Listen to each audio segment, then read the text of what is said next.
حضور نے فرمایا من یحرم الرفق فقد حرم الخیر کلہ، جو شخص دل کی نرمی سے محروم ہو گیا وہ کل کے کل خیر سے محروم ہو گیا۔ کسی کو دکھ میں دیکھو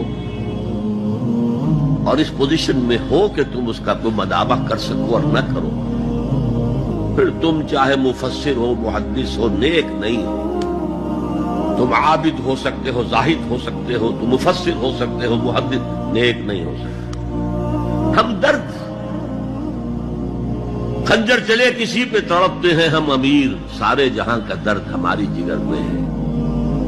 اگر یہ رفق نہیں ہے، اگر یہ ہمدردی نہیں ہے، اگر کسی کو دکھ میں دیکھ کر آپ تڑپ نہیں اٹھتے، اگر اس کی مدد کرنے پر قادر ہو اور نہیں کرتے تو کل خیر سے محروم۔ پڑھے جاؤ نمازیں اور تہجدیں، کچھ حاصل نہیں۔